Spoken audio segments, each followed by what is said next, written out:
So as I speak about the power of persuasion, these are some images that are very disturbing. If you have never seen this movie, The Birth of a Nation, the original one that came out in the early 1900s, in that movie, basically, it was a recruitment film for the KKK. That's basically what it was. And that's what it ended up doing. When the film came out, Woodrow Wilson was the president at the time. He went to see it. They had a screening at the White House.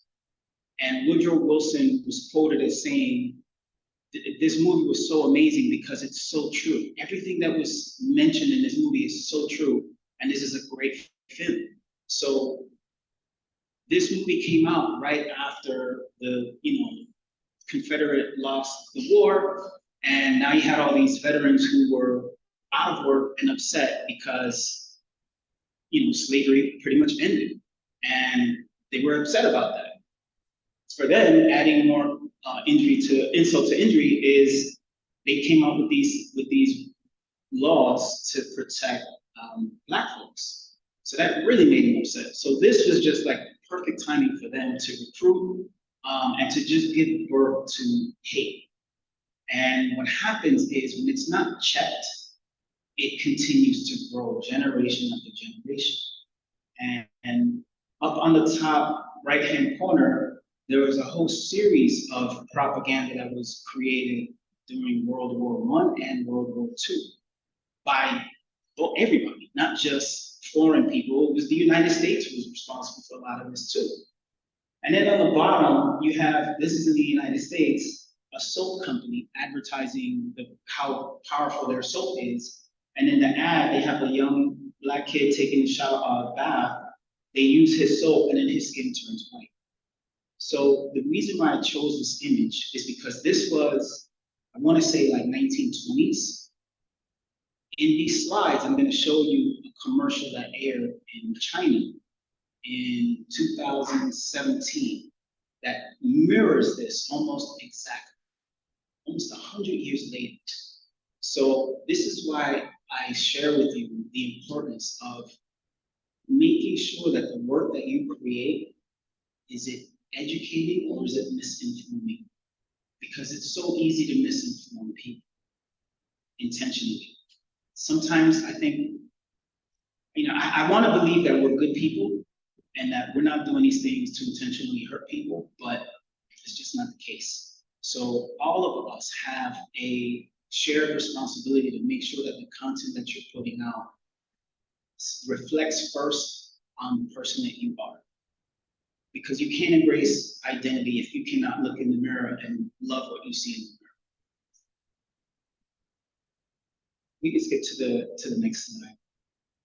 Okay, so this is the commercial. I just want to show you something of what the controversy is about. If the audio is down, it's okay. It's all right. It's a visual thing anyway. Basically, the BBC interviewed, I think the agency. I just want to show you something of what the controversy is about. You can see there a Black man coming into the kitchen as the woman's doing her washing. She has a capsule of the product that's being promoted. She's there with the man, and it's what she's about to do with him, stuffing him into the washing machine to be made cleaner.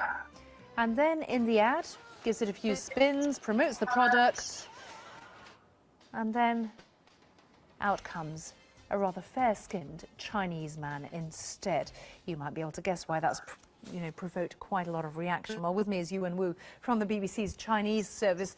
In China itself, has this created shock or not? It has. I think it makes for a very uncomfortable viewing for a lot of people, and they took it on social media to express their anger. Blatant racism, some of them call it rubbish ad, sickening racism, If I were a black person, I would feel very uncomfortable, and things goes on and on. Some people point out we have been victims of racial discrimination ourselves. That doesn't mean we should impose it to other people. And one shouted, "My God, don't the marketing people have any training about racism?" So Well, it has created a stir. Yes. This is really interesting, Ewan, because this must have gone through a whole process of let's storyboard it, let's brainstorm. Wouldn't this be funny? A lot of laughter in the boardroom. Yeah, some editing people should have a good chat among themselves. And also, some very sharp-eyed readers point out it's not even original. This is a copycat to an Italian advertisement, also for laundry detergent. But that message was to put a white person in, and then out come a very masculine-looking black guy. And their slogan... That was funny. That was funny, and their slogan is "Colored is better." So they copied the idea. Even the music sounds the same, but they didn't copy the message. So it's crazy to say.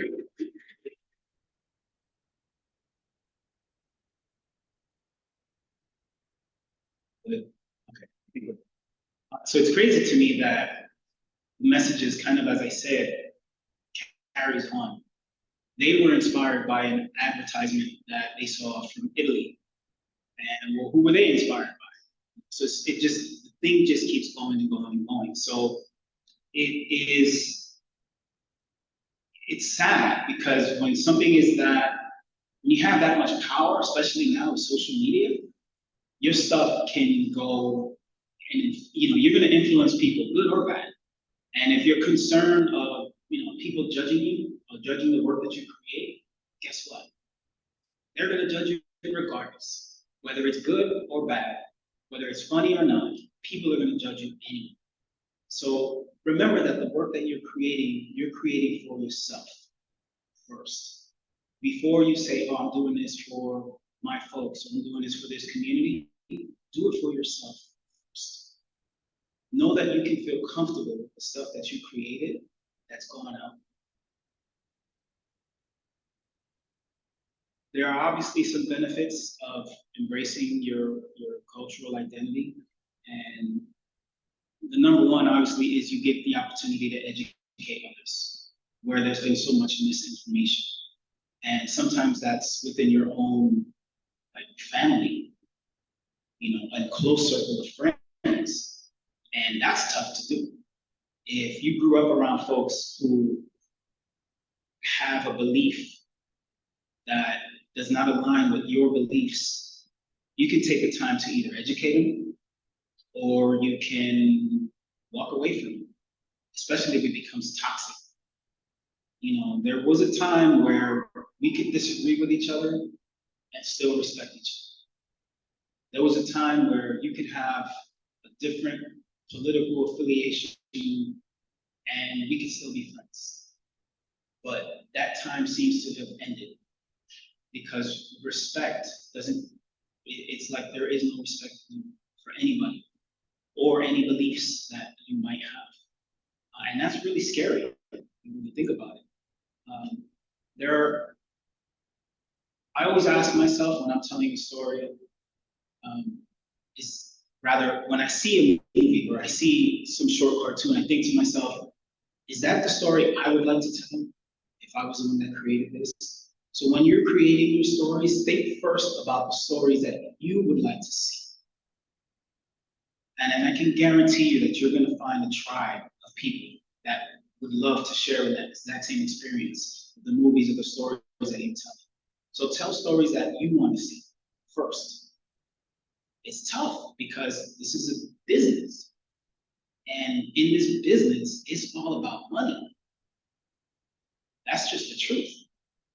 If I know right now in my studio that if we take on a project that talks about LGBTQ community, even though I am not a part of it, even though I have no experience in it, but if I know, oh, this is gonna bring a lot of money, I'm gonna do it because I want that money, your ethics are compromised, your authenticity is compromised, and you're clearly just doing things to jump on the trend. So don't do that. Don't jump on trends. Create the trend, but don't follow it. because you're going to pigeonhole yourself in a spot that you probably don't want to be pigeonholed into. For me, my favorite part of being a content creator is I get the opportunity to tackle social justice issues through my work. And that is probably the toughest thing I've ever had to encounter in my career. Because when you talk about social justice, I can say the word social justice, and everybody in this room right now can think of a social justice issue. And they might all be very different. But the issue is, when you want to talk about those social justice issues, that thing that you're thinking about might either make you uncomfortable, or it might make you uncomfortable to hear somebody else's story if they're talking about a lived experience that's not your own. So how do you convey that through your work? Well, what I did, my strategy was, I didn't talk to adults anymore, because for me, many adults stopped listening a long time ago. We are so set in our ways sometimes that it becomes difficult to have conversations. So what did I do? I started targeting kids, because kids are open and honest. If they don't like your hair, they're going to tell you your hair is ugly. This is just how they operate as kids. They have not been influenced yet by the things we have been influenced by.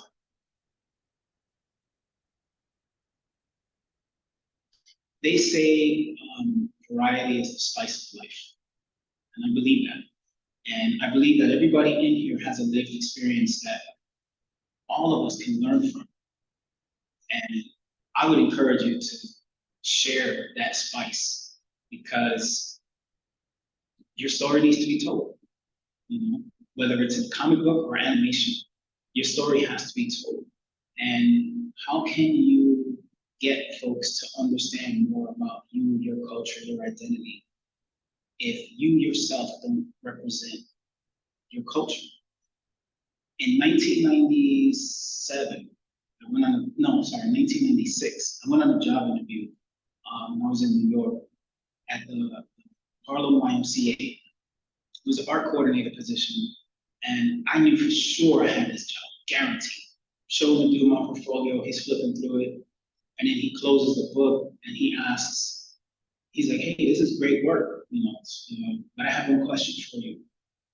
Why are all the characters in your book white?" I didn't have an answer to it. I was 20 years old, and every depiction that I created up until that point, I didn't even represent myself. So as content creators, we have a power that we may not understand the impact of it. Because as a child, I didn't see myself enough. I didn't include myself when I became a content creator. And so if you're part of a community that you feel is not represented enough, then you have the advantage, because it's your lived experience. You have the skill sets to create this stuff and get it out there. Social media really does help with that. I mean, there's pros and cons to social media, but for that, I think it's fantastic. So utilize that.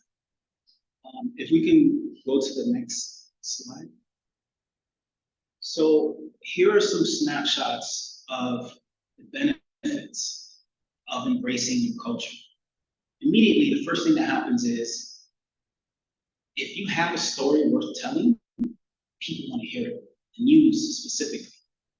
But I'll warn you about the news, because oftentimes what happens with Telemundo, I got on for, they were doing a piece talking about colorism within the Latino community. And while I appreciated it, it was a great opportunity. I noticed the woman that was asking me questions, not that she was like baiting me, but she was trying to get something out of me that I didn't feel comfortable sharing. She was going for that drama. She was going for that hatred. Like, she wanted me to point fingers and blame people for these problems that exist. And I didn't want to go there. So this goes back to you being able to look in the mirror and be comfortable with the person that you are and those values that you set for yourself. Because no matter what tricks they try when they're interviewing you, they won't be able to trip you up. And they want that because that's how they get ratings, that's how they get money. So if you're gonna come to me with a story of, I don't know, whatever, but I know that there's another element to it, I'm gonna try to pull that out of you to make this story a dramatic piece, you know, but use it to your advantage. On the top right-hand corner, that was a project that was created in a virtual world space during COVID. And essentially what they did, a couple of schools from the LAUSD banded together to do a social justice conference for for middle school kids. And many people thought this is a mistake. You shouldn't have middle school kids talking about social justice issues. Well, I tell you, I've attended several conferences, several panels. I think this was probably the most articulate panel that I had ever had the joy of attending. These were middle school kids. I mean, they were with it. They just needed a platform. They just needed the permission to express what they were feeling. And so it's a beautiful thing when the story that you tell provides that for them. Right here on the top left-hand corner, that's an image of me and my oldest, Josefina. When she was in the 3rd grade, something else happened. Similar situation with another kid calling her names because of her skin color and her culture. It started to get really out of hand. And that's where my company was born, Heroes of Color. It was forced into existence because I had to keep finding ways to educate folks. And most importantly, my kids, so that they could see themselves, but also so that they can be inspired to advocate, not just for themselves, but for other people. Quick story, when she was in her class, 3rd grade, they were given an assignment to highlight an American hero. And my daughter looked at the list, and then she raised her hand and told the teacher, I don't see any people of color on this list. It was in 3rd grade. So she told the teacher, I'm gonna pick a person of color that I wanna highlight. That was cool, but I think the remarkable thing that happened was all of the other kids in the classroom raised their hand. They're like, well, I'm from the Philippines. I want to do a Filipino hero. And they just set off this chain reaction. But that just goes to show you the power of the impact you make with the work that you create. I didn't tell her to say that. I didn't tell her to do that. She just felt like this was what she needed to do based on what she was influenced by. This picture right here, that was a competition in New York. It was called the Pitch Black. Basically, it's kind of like a Shark Tank for Black filmmakers. And you have to present to like different studios to get money. The prize was $60,000 towards the creation or continuation of whatever film or project you're working on. And I was a little bit nervous, not to present, but I was nervous because I felt like, who would pay me $60,000 to create more short videos highlighting people of color? This was my thought, right? Before you get a job, before you put your portfolio together, before you even step into your classroom, you have to have the confidence that you can do it. And I don't know why it is, but we always self-sabotage ourselves. We keep telling ourselves we're not good enough, or nobody's gonna like this. This is not gonna be accepted. And then we give up and we don't even try. And so try to avoid that. One of the ways that I've avoided doing that is surrounding myself with like-minded people. And I'm not sure how well connected you all are here in this room, but if you have classmates that you click with, that are equally motivated, that have aspirations, that have dreams, that have things that they want to do in their lives, hang out with them. I always sat in the front row and I always raised my hand and I always had questions. And then once I found out, once I was able to identify which student, because there's always one, was like the superstar student, always getting straight A's and just always handed their assignment in on time, I changed my seat and I sat next to that person. Because then you start to attract those habits. You start to learn from those individuals. And they're easily accessible. They're in your classroom. So utilize it. part of the reason why I'm even here today is because of a relationship that I built with Professor Baker. I had an idea to do a business workshop, and I wanted to pitch it to him, but he was super busy. You know, he was running the department, so there was no way that I could really get in touch with him. But I found out he was teaching at 3D animation class, Maya. I'm a traditional animator, 2D. I don't know anything about 3D. But I was like, I know what I want, and I know the person I'm trying to get in front of, so I took his class. And in his class, I started building that relationship with Professor Baker. And I started sharing with him some of the things, you know, the goals that I had, and then our values aligned. And in 2016, we were able to put, I'm sorry, was it 2016? No, 2019 was when we put on the business workshop class, and we've continued to build with each other ever since. So I guess what I'm saying with that is the networking piece is like super, super important. But if you start doubting yourself, if you start doubting your abilities, surround yourself with folks that are doing positive things, even if you don't know them. If there's some people online that you follow and they really truly inspire you, continue to do that. Continue to follow those folks. Does that make sense? Because the worst thing that you can do to yourself is give up without even trying. And it happens so frequently, especially in the arts. Because once you graduate, I don't know if they've shared this with you or not, or if I should share it with you, but you're not guaranteed a job. That's just the reality. You're not guaranteed a job. So I think it's something like 47% of people who graduate in the United States end up in a completely unrelated career to whatever they graduated, whatever their degree was from. For artists, it's even smaller than that. So this is where having a purpose, having a vision, embracing your culture really plays a key role, because it's your story.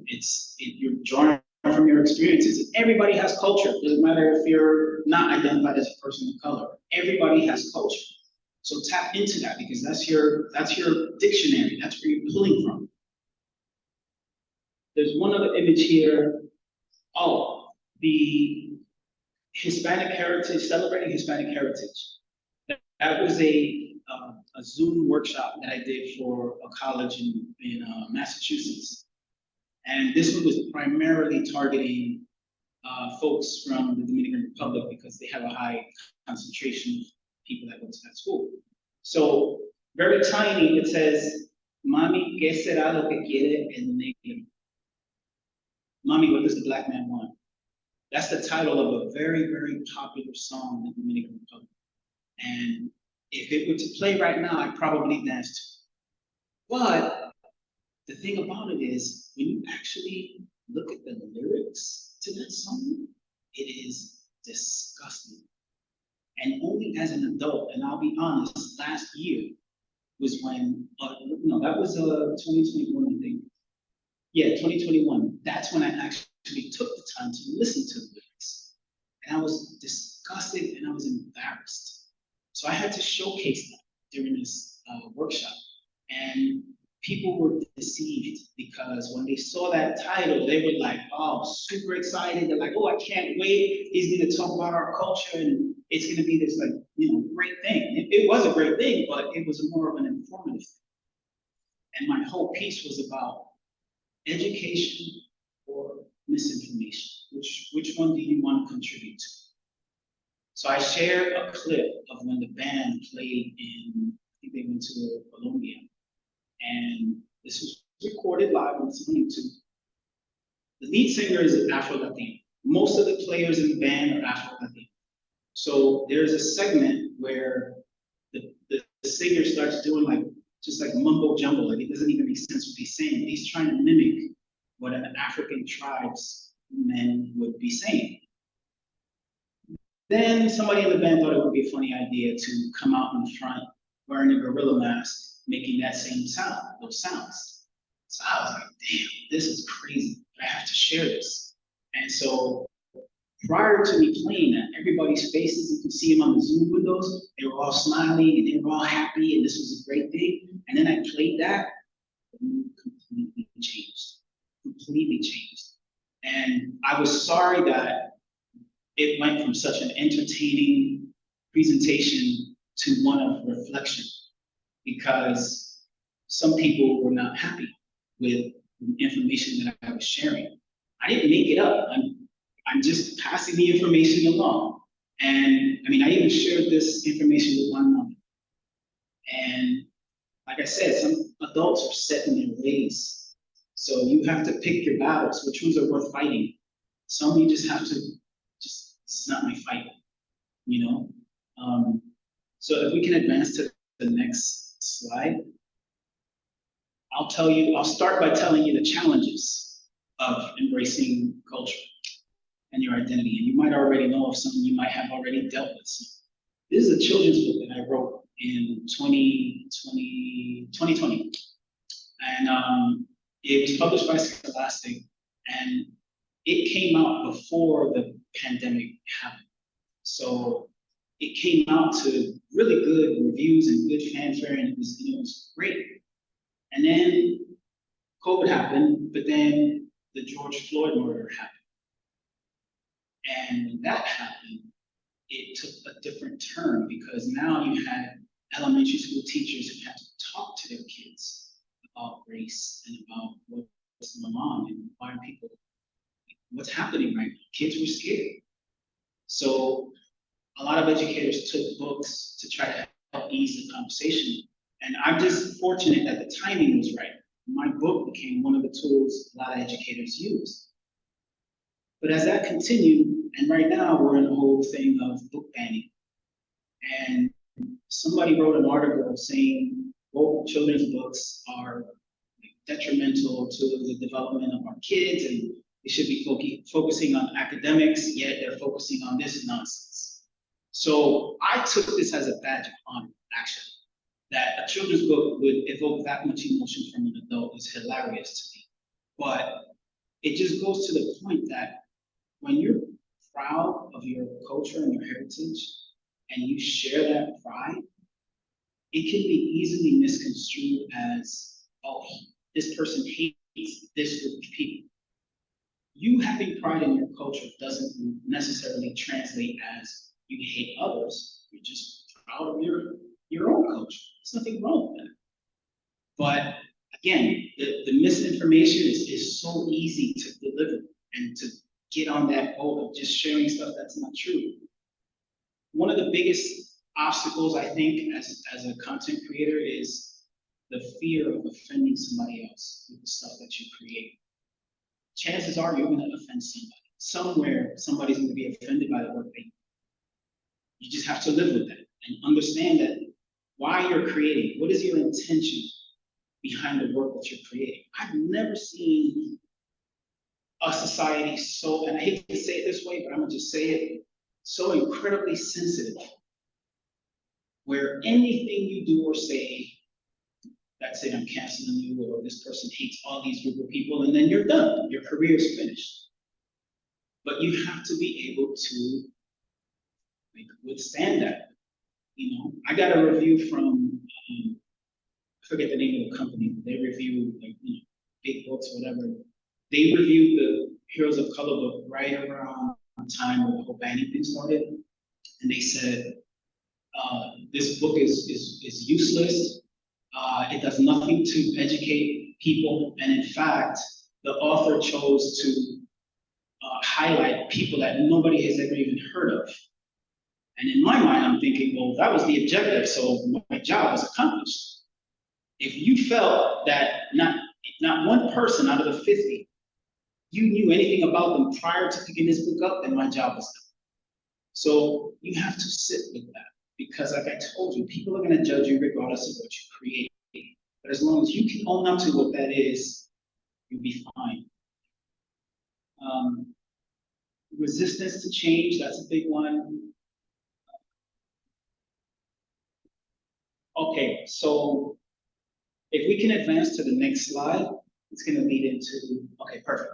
So I told you I stopped trying to convince adults the importance of cultural representation, and I focus on teaching kids. So I created a animation program, and it's called Animating for Social Justice. And we're in the National School District in San Diego. And the goal is to teach fifth graders, well, now it's fifth and sixth, but when I first did it, it was teaching fifth graders how to tell stories that are unique to their lived experiences based on any social justice issues that might be important to them. So National School District is the student population primarily Latino and Filipino, but the teachers are not. So when the children were telling stories, they were sharing stories of immigration, they were sharing stories of gun violence, and for many of the teachers, that was not their lived experience. So it made them very, very uncomfortable. Rightfully so, right? You're in a classroom full of 30-something kids. They have questions that you might not have the answers to. So there was a lot of backlash, and there was a lot of, hey, we need to get this program out of here because this is hurting our kids. But a lot of amazing things happened in the process. Kids who didn't know how to read and write very well were now reading, writing, and getting up in front of the class and presenting. We had kids who normally stay shut, speaking. I mean, we opened up an entire new sort of world for many of these kids. Not everybody's gonna say, okay, I'm gonna be an animator or a content creator, but it helps them realize their value. And this image in the middle, the one that says using art for activism, was a giant retractable banner, printed up 3 of them, because after the program was over, we did a red carpet event.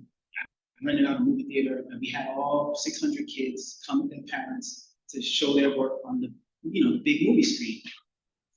Prior to me decorating the place, I was told, you can't put that banner up. I was like, why? I said, because it says activism, and you can't use that word in school. Are you serious? So again, there's always going to be pushback to what you're doing. And when I asked for further clarification as to why the word could not be used, it was because of the fear of offending others. The fear that parents didn't understand the word activism or would relate the word activism to civil rights movement. So there's always that, again, that misinformation piece is huge. Up on the top left-hand corner is a picture of me. It was an image that I posted on Instagram. And I was actually thanking Instagram because I went through a series of ads being blocked, and my account was almost terminated because I was using words in my posts like social justice, advocating, activism, that's another one. Nothing political, just like human rights stuff. And my ads were not being approved. So I made a post and I said, thanks to Instagram for helping me understand the value of the work that I'm creating. And you're blocking my messages. You're not allowing me to get my message across, but I think your message is very, very clear. And that day, that post that I made, it was empowering to me to do that, because I don't make posts for likes or for followers. I make posts that leave a trail. I'm leaving a digital trail of the work that I create that is important to me. So if you know nothing about me and you were to get on my Instagram page right now, it tells you a story of who I am and what's important to me. And as content creators, I can tell you right now, when you apply for a job, the very first place an employer is going to look, because this is what I do, I go to Instagram and I look at your page and I see what you're posting. If you have your twerking videos, if you have your whatever other videos you have on there, that's cool. That's what you want to post, do it. But create a professional one. And that's the one that you're going to put on your portfolio. And that's the one that you put on your resume. And that's the one you're going to populate with the work that you do. Because we still judge people. based on, they say don't judge a book by its cover. We all do it. I still do it. 9 times out of 10, I'm right. So that's that's the unfortunate thing. So you have an opportunity to craft a story of who you are by the trail of work that you leave behind when you create something and you post it online, and it lives forever.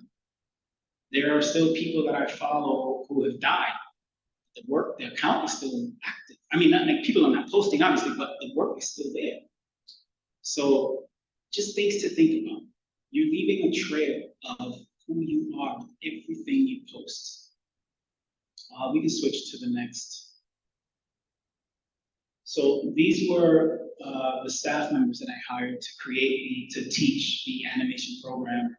And even this was a challenge because 2 of the employees, staff members, are part of the LGBT community. And in the classroom, there were kids who were saying some things that were not respectful. And, my staff members weren't sure how to handle that. So sometimes your presence, not even your artwork, but just you walking in the room, people have already cast within a couple of seconds, cast judgment on who you are, what they think you're into, and the kind of person they think you are. Which is crazy because it happens so fast until you open up your mouth and you either confirm it or you completely destroy what they believe to be true. You can switch to the next slide. And before you hit play, one of the other challenges of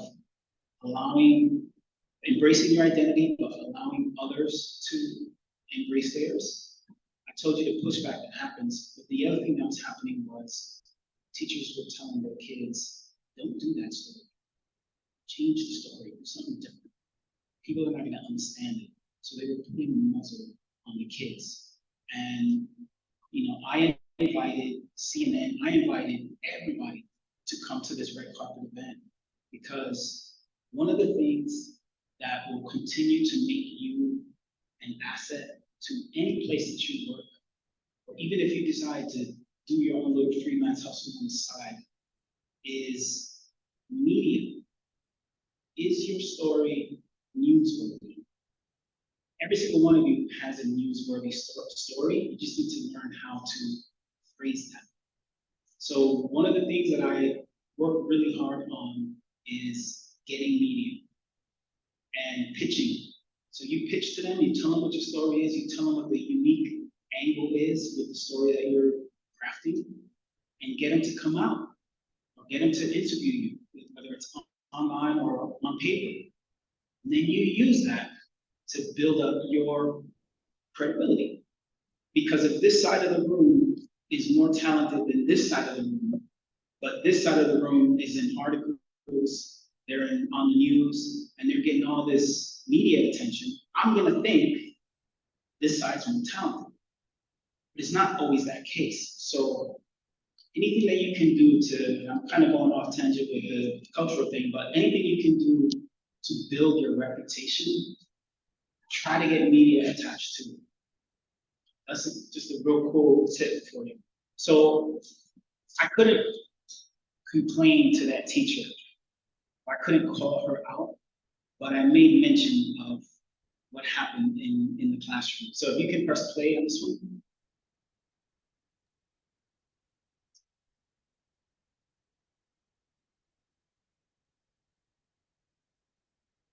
Good morning, buenos dias. The day begins for these fifth graders with the usual subjects: math, science, reading, and even PE. 26, 26.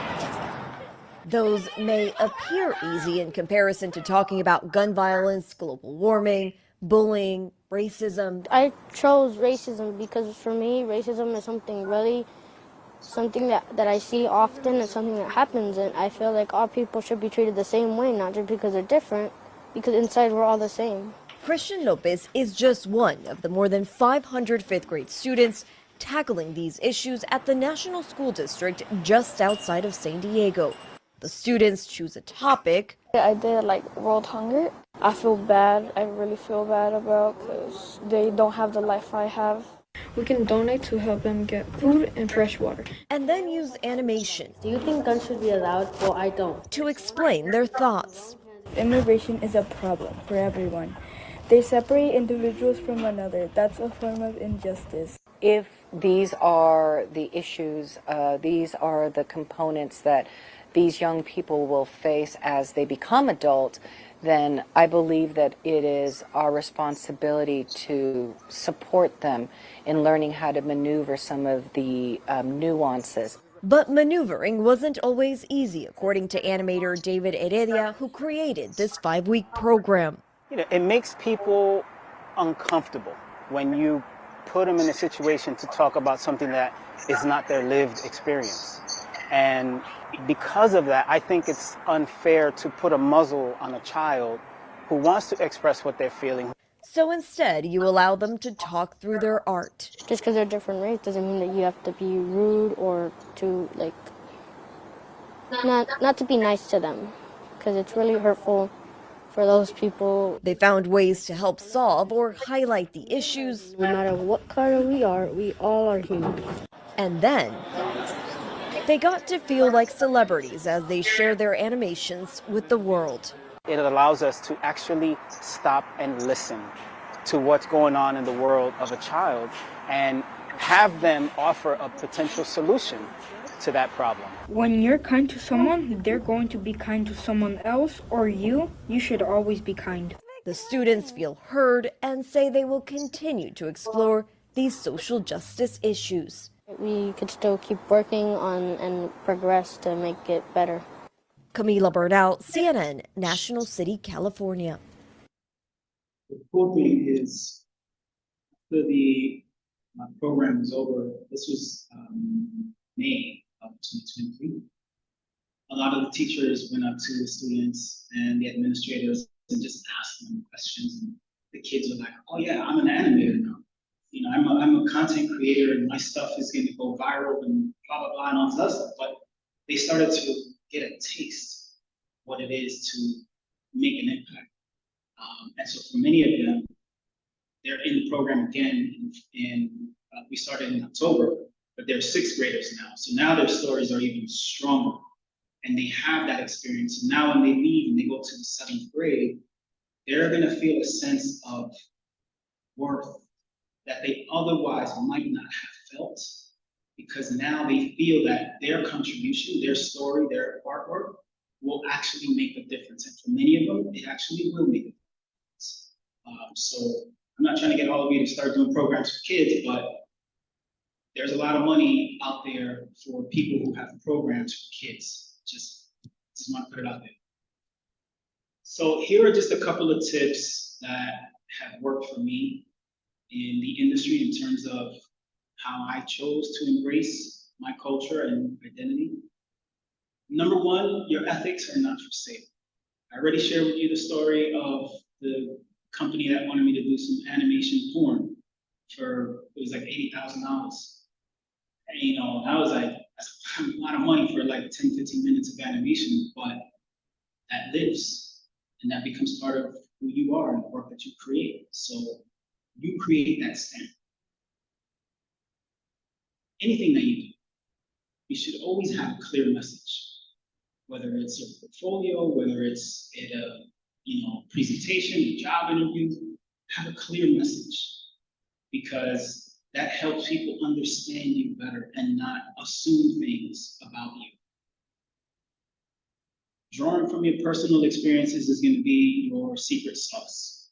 And if you feel like you have not lived or have enough lived experiences, talk to your parents, talk to your grandparents if they're still alive, talk to somebody else's grandparents, talk to somebody outside of your culture. Learn. Take the time to actually be informed, and don't believe everything you read on Google.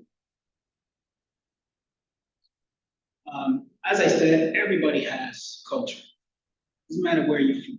Everybody has culture. So draw from that. Because what I found is we have so many stories that are blockbuster movies that were inspired by somebody's culture, which is interesting. So you might be sitting on a potential gold mine. I'm going to skip down to the challenging stereotypes.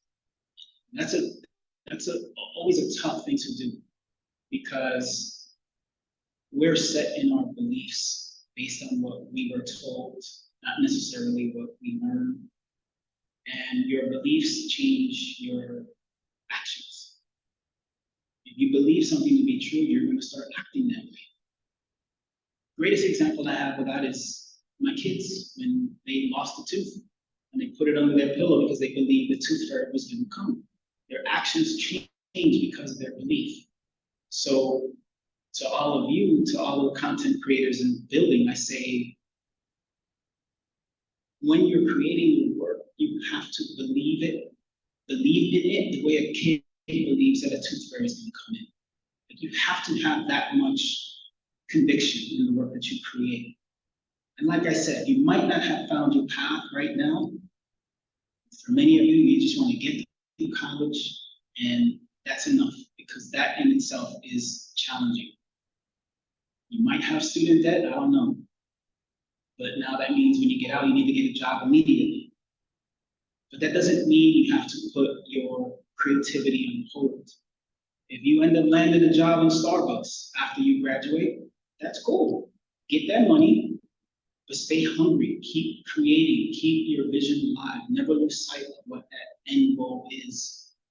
Because I promise you, that as long as you stick to what that goal is, you keep that goal in mind, it will happen.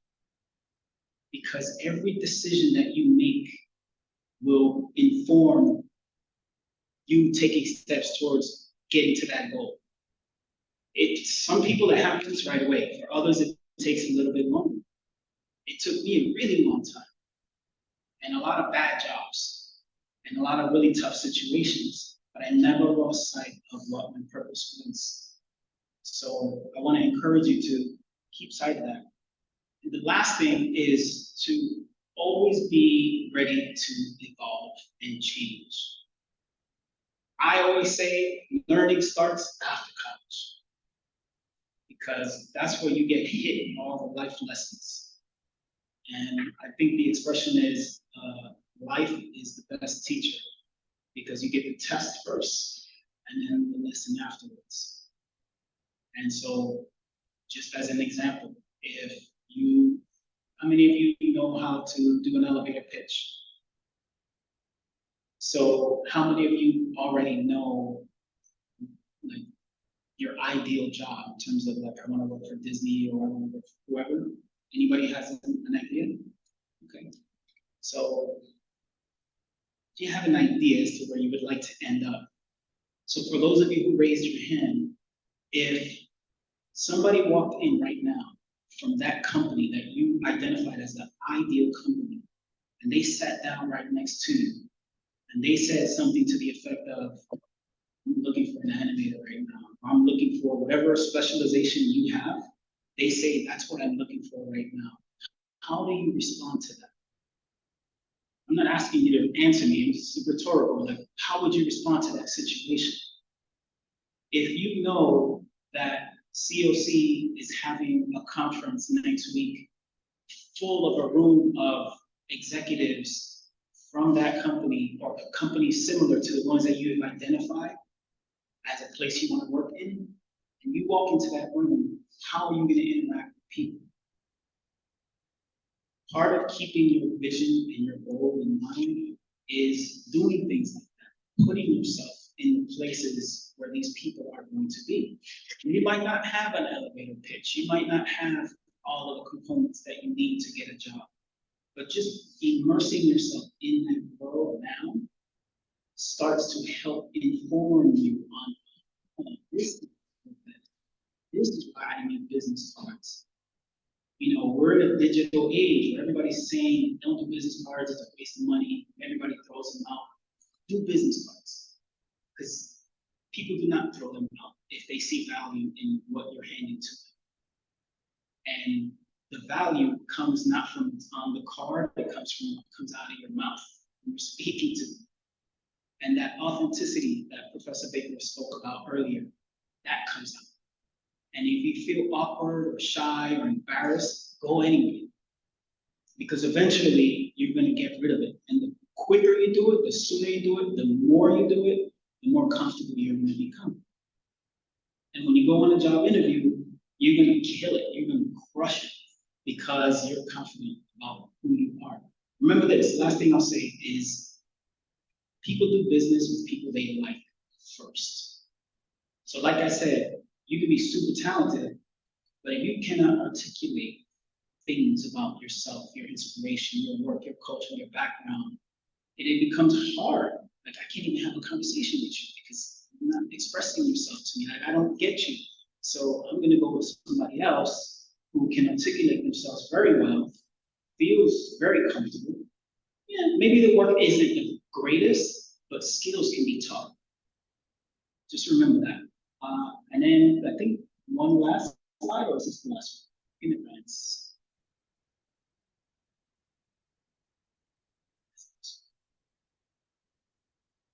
So, in closing, I said earlier, the variety is the spice of life. And what I don't want to see continue is us digesting this tasteless content that we're being fed. So I want to encourage everyone to tell your stories. If you want to tell a story that's not part of your culture, learn about it, ask somebody who's a part of that culture, and help them tell that story. Because that's the flavor that I think we're lacking right now. It's become so easy to just copy the trend and do what everybody else is doing, and then you end up losing sight of all of the richness that you all have to offer. So on that, I'll say thank you so much for having me, and if anybody has any questions, now's a great time to ask. Thank you.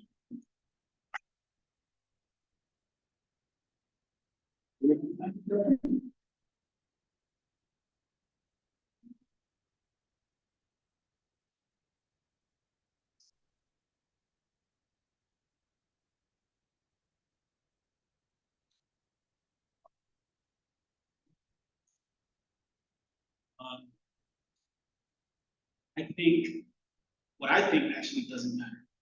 It's what you think that matters. Because if that's your story that you want to tell, whether it's born out of lived experience of yours, or if you want to take an adaptation from culture and turn it into yours, just think about your intention. What is your intention behind making this film? What is the takeaway that you want people to get from creating that film? And if you're able to answer those questions, then and you're being honest with yourself about it, then it doesn't matter what I think or anybody else in this room thinks, because you're going to hit the people that that film was intended to hit. Does that make sense? Because what I didn't mention was prior to creating the Little Heroes of Color book, I had a video series called Heroes of Color. That's where the name came from. And the objective was to develop these 3-minute stories of people from different ethnic backgrounds, African, American, Latino, Asian, Indigenous. So I only had 4 videos prior to doing that pitch contest. And the self-sabotage kicked in, and I was like, nobody really wants to hear about these folks. You know, schools are changing history. They're removing things, they're making up things because they don't want to hear about this. So my self-sabotage to myself was, who really cares about these types of stories? But it wasn't, this is the crazy thing about being an artist. When you create something, you're not always going to see the impact of the work that you create. Sometimes you will, and chances are you won't. I was in a very unique situation that the work that I was creating was impacting my 3 kids because they were around me all the time. And they saw everything I did. So this actually helped inform the projects that I take on. I'm not going to take on a project that they're going to start asking me, why is this woman nude? You know, or why is this character cursing so much? They're learning from it. So going back to you, whatever story you decide you tell, form that you choose to tell, if it's coming from a good place and you have good intention and you know the takeaway is going to be something that's impactful, do it. I mean, we can think of a million reasons as to why we should not do something. So I say do the reverse. Think of a million reasons why you should do that thing. And that will help you get out of the funk of self-doubt. Does that help? Yes. What message do you have for content creators who are feeling discouraged right now by the subject of artificial intelligence potentially taking jobs? Adapt and evolve. Adapt and evolve. When I got to Disney, actually, when I graduated from my second college, halfway into my degree had already become relevant because nobody was doing traditional animation with the camera shooting down, digital ink and paint on cells. So I, in essence, was investing in a technology that no longer existed. So when I graduated, I had to quickly learn how to make this digital animation thing work for me. So yes, there are some concerns with AI and you know, it is potentially taking people's jobs. But the way I like to look at it is, how can you use it to your advantage? How can you make yourself more of an asset? When I started working at Disney, the day I started, they were having this massive party, but everybody looked depressed. The reason why everybody looked depressed was it was a farewell party to all of these legendary animators who were laid off because they didn't understand how to animate in Maya. They were not willing to adapt. Some did, and they stayed there, and they're like, you know, top directors now. But for the majority of them, they couldn't adapt quick enough, so you become extinct. So I know it's scary, but learn to adapt because technology is changing super fast. And also understand what your strengths are. You're not just an animator, content creator, designer, whatever category you fit into, you're much more than that. So think about how you can use AI to help feed and nurture the other skill sets that you have. First of all, I was terrified of speaking to kids. Like during the pandemic, like a little bit after the pandemic, what was the minute? Teachers were asking, hey, would you come to my school and talk to my kids? And for me, that was my biggest fear, not public speaking, but speaking to them because they don't hold back. If you're boring, if you have on the wrong color shirt, they'll let you know. And so, you know, as a creative person, you have to be able to take feedback. But that's a different type of feedback. So the point is, I was not willing to step out of my comfort zone. And I think that's what's happening with AI, is it's making a lot of people uncomfortable because they're like, well, if the only skill I have is illustration, but Mid-Journey and all these other apps are allowing people to come up with illustrations, then what good am I? I'll go back to what I said earlier. You're much more than just a designer. You have cultural capital, you have a lot of lived experiences that have not been shared, and you have a unique way of sharing that story. Use AI to help you. If you're thinking about writing film and you want some bullet points on some main topics you want to hit or structure you want to follow, tell ChatGPT, hey, how do I do this? What are some steps to do this? And then follow it. Make it work for you. If you don't adapt, you become extinct. That's basically it. You know, I've almost become extinct several times in my career. And I held on to, no, I'm not going to do this thing because it's not going to help me. And I am a traditional animator, and I got no jobs now.